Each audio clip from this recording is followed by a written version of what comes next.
Hello दोस्तों, मेरा नाम सचिन कुमार है। अथाह नॉलेज यूट्यूब चैनल पर आपका हार्दिक स्वागत है। आज हम आपको पढ़ाएंगे नाटो कंट्रीज़ क्या हैं और नाटो में कौन कौन कंट्रीज़ हैं, नाटो क्यों बनाई गई है। तो इन कुछ महत्वपूर्ण बिंदुओं पर आज हम चर्चा करेंगे। वैसे भी रशिया और यूक्रेन के बीच में जो युद्ध के हालात बन रहे हैं, तो नाटो कंट्रीज़ की वजह से यूक्रेन को नाटो में शामिल होने के लिए अमेरिका थोड़ा प्रेरित कर रहा है कि यूक्रेन नाटो में शामिल हो जाए। तो क्या कारण है, क्यों शामिल नहीं होने दे रहा है रशिया, ये सब उसके बारे में हम बाद में चर्चा करेंगे। बट आज हम आपको ये बता देते हैं कि नाटो कंट्रीज़ क्या हैं और नाटो क्यों बनाया गया है, नाटो है क्या। तो सबसे पहले बताते हैं आपको नाटो है क्या। तो पश्चिमी देशों का अंतर सैन्य सरकारी संगठन, उत्तरी अटलांटिक संधि संगठन, North Atlantic Treaty Organization. NATO का फुल फॉर्म है नॉर्थ अटलांटिक ट्रीटी ऑर्गेनाइजेशन। तो एक सैन्य गठबंधन जिसकी स्थापना 4 अप्रैल 1949 को हुई थी। इसका मुख्यालय ब्रुसेल्स बेल्जियम में है। संगठन ने सामूहिक सुरक्षा की व्यवस्था बनाई है जिसके तहत सदस्य राज्य बाहरी हमले की स्थिति में सहयोग करने के लिए सहमत होंगे। स्थापना 4 अप्रैल 1949। मुख्यालय ब्रुसेल्स बेल्जियम, इसका बेल्जियम में मुख्यालय है। सदस्यता 30 राज्यों ने सर्वप्रथम सदस्यता ली थी। प्रमुख राज्य जो रूसी संगठन नहीं थे, अल्बानिया, बेल्जियम। अगर आप लिखने की व्यवस्था में तो लिख भी सकते हैं। अगर आप चलते फिरते मेरा वीडियो देख रहे हैं तो 4, 6, 10 नाम याद कर लीजिए, लोगों के सामने बोलने में अच्छा लगेगा, उनको बताने में। तो बेल्जियम, बल्गेरिया, कनाडा और Croatia, Sweden and Republic, Denmark, Estonia, France, Germany, Hungary, Iceland, Italy, Libya, Lithuania, Luxembourg, Netherland, Norway, Poland, पुर्तगाल, Romania, Slovenia, Spain, Turkey, United Kingdom and United State. उसके बाद मैसेडोनिया एंड मोंटेनेग्रो। आधिकारिक भाषा अंग्रेजी और फ्रांसीसी NATO में अधिकृत है।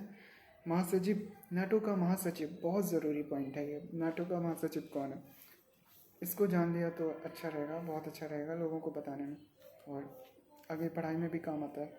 तो महासचिव हैं जेम्स स्टोल्टेनबर्ग एंड सैन्य समिति के अध्यक्ष हैं गियामपाओली दी पाओला। गठन की शुरुआत में कुछ वर्षों में यह संगठन एक राजनीतिक संगठन से अधिक नहीं था, लेकिन कोरियाई युद्ध ने सदस्य देशों के प्रेरक का काम किया। बताएंगे आपको, नेक्स्ट वीडियो में बताएंगे कोरियाई युद्ध क्या है, कोरिया कैसे अलग हुई, दक्षिण कोरिया, उत्तर कोरिया में दोनों, इनके 2 भाग कैसे हुए। लेकिन कोरियाई युद्ध ने सदस्य देशों को प्रेरक का काम किया और 2 अमेरिकी सर्वोच्च कमांडरों के दिशा निर्देशन में एक एकीकृत सैन्य संरचना निर्मित की गई। लॉर्ड पहले इसमें नाटो महासचिव बने। लॉर्ड, ये महत्वपूर्ण, लॉर्ड नाम है। लॉर्ड पहले इसमें नाटो के महासचिव बने जिनकी संगठन के उद्देश्य से की गई, लॉर्ड इसमें पहले महासचिव बने जिनके संगठन के उद्देश्य से की गई टिप्पणी रूसियों को बाहर रखने, अमरीकियों को अंदर रखने और जर्मनी को नीचे रखने के लिए है। खासी चर्चित रही। इसमें भी कुछ श्रेणियां हैं, जैसे अमरीकियों को अंदर रख लिया गया, जर्मनी को नीचे रख लिया गया रखने के लिए, और खासी चर्चित रही। यूरोपीय और अमेरिका के बीच रिश्तों की तरह ही संगठन की ताकत बढ़ती घटती रही। इन्हीं परिस्थितियों में फ्रांस स्वतंत्र परमाणु निवारक बनाते हुए नाटो की सैनिक संरचना से 1996 से अलग हो गया। 1996 से फ्रांस नाटो से थोड़ा साइड हो गया, परमाणु निवारक बनते हुए अपने आप को परमाणु निवारक बना दिया उसने। नाटो की सैनिक संरचना से 1996 से अलग हो गया। मैसेडोनिया 6 फरवरी 2019 को नाटो का 30वां देश बना था। मैसेडोनिया एक कंट्री है और वो 6 फरवरी 2019 को नाटो का 30वां देश बना। 1989 में बर्लिन की दीवार के गिरने के बाद, बर्लिन की दीवार कैसे गिरी थी और उसके कुछ कारण हैं, तो हम आपको नेक्स्ट वीडियो में बताएंगे, सो डोंट वरी। संगठन के बर्लिन की 1989 में बर्लिन की दीवार के गिरने के बाद संगठन की पूर्व की तरफ बाल्कन हिस्सों में हुआ और वर्षा संधि से जुड़े।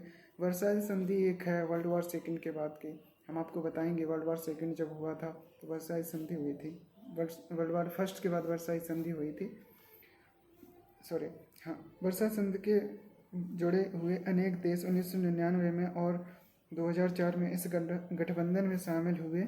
1 अप्रैल 2009 को अल्बानिया और क्रोएशिया के प्रवेश के साथ गठबंधन की सदस्य संख्या बढ़कर 28 हो गई।